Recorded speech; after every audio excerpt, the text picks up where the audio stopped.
Hello everyone, international academy with Raj Singh में आपका बहुत बहुत स्वागत है। आज फिर एक नई सूचना लेकर आपके सामने हाजिर हूँ। जैसा कि आप जानते हैं, कोई भी नई वैकेंसी आती है तो मैं आपके सामने तुरंत लेकर हाजिर हो जाता हूँ। आज जो कि हमारी बहुत इम्पॉर्टेंट एक वैकेंसी निकल कर आई है, यूपीसीएम फेलोशिप योजना। ये क्या होती है? ये जो फेलोशिप योजना निकाली जाती हैं, पिछले साल भी निकाली है, इस साल भी अभी आ गई। तो इसमें क्या होता है, जैसे कोई अर्बन क्षेत्र होते हैं, अर्बन एरिया होते हैं, जिसे हम शहरी क्षेत्र कहते हैं, वो जो इसमें जो काम करेंगे, जो योजनाएं हमारे सीएम द्वारा गवर्नमेंट द्वारा लॉन्च की जाती हैं, उन योजनाओं को हर घर तक पहुंचाना और एक सुचारू रूप से उनका संवहन करने के लिए इनको चुना जाता है। चलिए आज उसी की बात करते हैं। इसमें एज लिमिट क्या है, हमारी एजिबिलिटी क्या है, कौन इसको फॉर्म भर सकता है, कौन नहीं भर सकता, ए टू जेड सभी इसमें आज हम इस क्लास में डिस्कशन करेंगे। चैनल में पहली बार हैं तो सब्सक्राइब कर लीजिएगा और अच्छा लगे सेशन तो लास्ट में लाइक भी कर लीजिएगा। ठीक है, चलिए स्टार्ट करते हैं। देखिए, जब यूपीसीएम फेलोशिप योजना हमारी आई है, इसकी ऑनलाइन स्टार्टिंग डेट 10/12/2023 से हो चुकी है, जो कि अभी 10 दिसंबर से हो चुकी है। इसकी लास्ट डेट जो है वो 26/12/2023 रखी गई है। 26 तक इसको आप अप्लाई कर दीजिएगा। चूँकि 26 के बाद हो सकता है डेट बढ़े या ना बढ़े, वो तो नहीं है, नहीं पता, लेकिन 26 तक आप ऑनलाइन अगर आप एलिजिबल हैं तो ज़रूर कर दीजिएगा। ठीक है, ऑनलाइन स्टार्टिंग 10/12/2023 से स्टार्ट हो चुका है और लास्ट डेट है 26/12/2023 तक। अब देखिए कौन इसको फॉर्म भर सकता है। जैसे यदि आपका ग्रेजुएशन हो चुका है और ग्रेजुएशन में आपको एक कंडीशन दी गई है, 60% मार्क्स आपके होना चाहिए, 60% हो या 60% प्लस हो। ठीक है, 60% जिसके भी मार्क्स हैं ग्रेजुएशन में, ध्यान दीजिएगा, अपेयरिंग वाले नहीं भरेंगे। साफ नोटिफिकेशन में दिया गया है, अपेयरिंग वालों के लिए नहीं है। जिसका ग्रेजुएशन हो चुका है और प्लस 60% हैं, 60% ग्रेजुएशन वाले भी 60 से नीचे अगर हैं परसेंटेज, तो भी आप अप्लाई मत कीजिएगा, क्योंकि रिजेक्ट कर दिया जाएगा। ठीक है, 60% के ऊपर वाले अप्लाई भी कर देंगे। अब आते हैं एज लिमिट, इसमें क्या होती है। तो एज लिमिट इसमें रखी गई है, जिसकी एज लिमिट 18 से 40 के बीच है। 18 साल से ऊपर होना चाहिए, प्लस होना चाहिए, और 40 साल से नीचे होना चाहिए, वो इस फॉर्म को अप्लाई करेंगे। ठीक है, इसमें बहुत अच्छी एज भी लगभग ठीक ठाक रखी गई है। देखिए 18 से 40 बहुत बड़ी एज होती है। अगर आप एलिजिबल हैं तो जरूर इस फॉर्म को फिलअप कर दीजिएगा। अब इसमें नॉलेज क्या पूछता है। देखिए, अगर आप बेसिक नॉलेज आपके पास है कंप्यूटर का, जैसे मान लीजिए CCC होता है, O लेवल होता है, ये सब बेसिक नॉलेज कंप्यूटर्स की होती हैं। अगर आपके पास कोई डिप्लोमा है, कोई और आपके पास सर्टिफिकेट है कंप्यूटर बेस, या आप और किसी मेडल वगैरह के विजेता भी हैं, तो आप सब कुछ इसमें लगा सकते हैं। इसमें बाकायदे अलग अलग नंबरिंग दी गई है।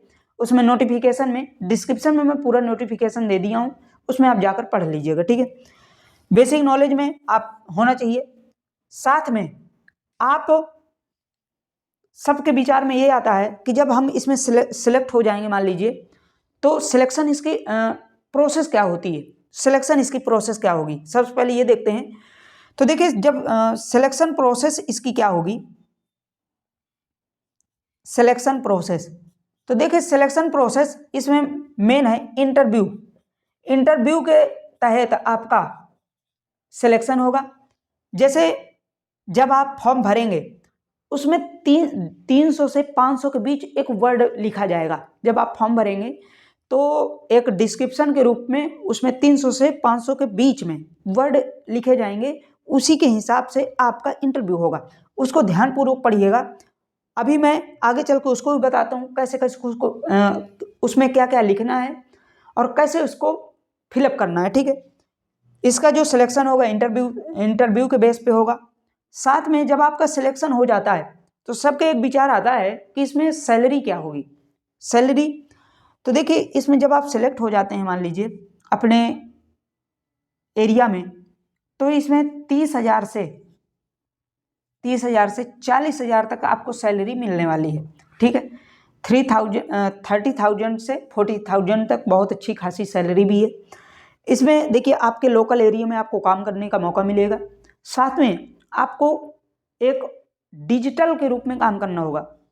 आपको गवर्नमेंट द्वारा बाकायदे एक आईपैड प्रोवाइड किया जाएगा। आईपैड अगर आपको नहीं दिया जाता तो आपको 15,000 रुपये की धनराशि आपको प्रोवाइड की जाएगी।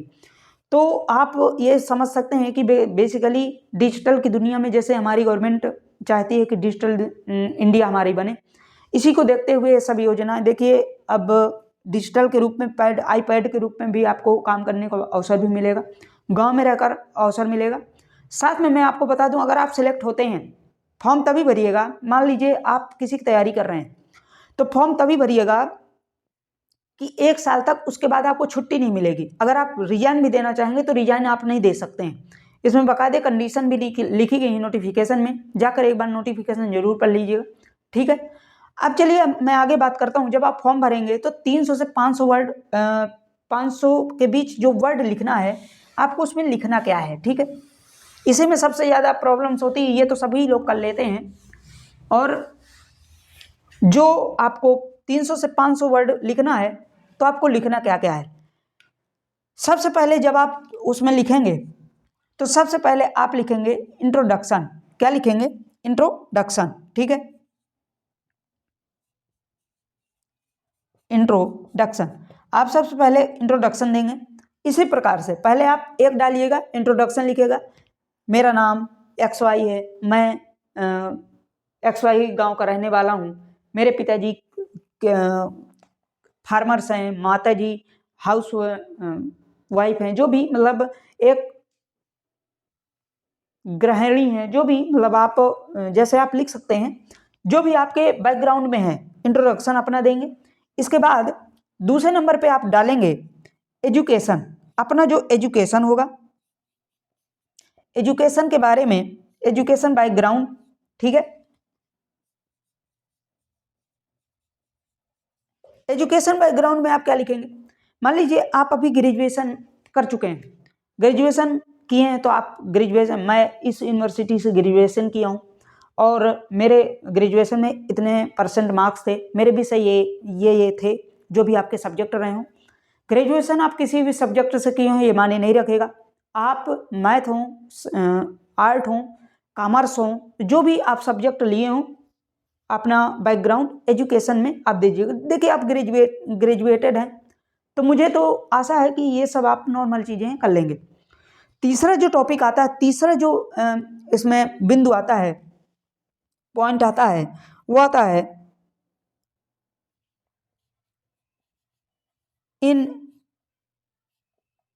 इंस्पिरेशन, ठीक है। इंस्पिरेशन में क्या लिखेंगे?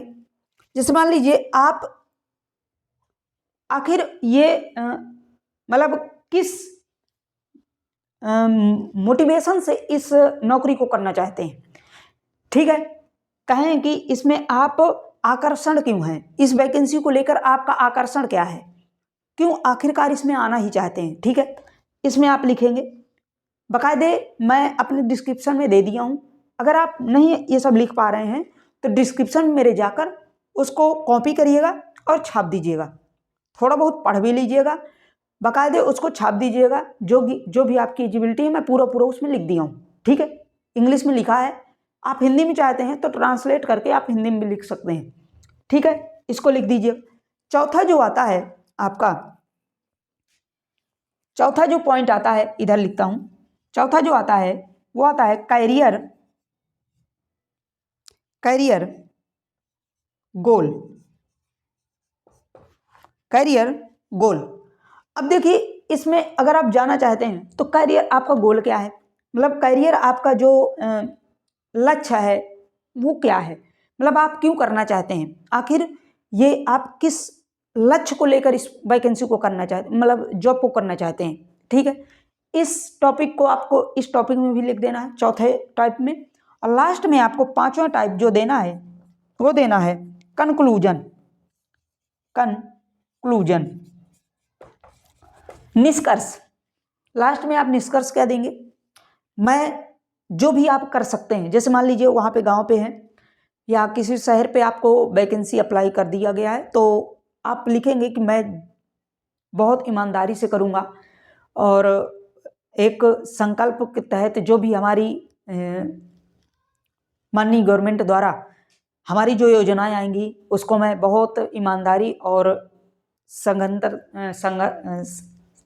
सघनता से जो भी है निभाऊंगा। तो यही सब आप निष्कर्ष में लिख दीजिएगा, ठीक है।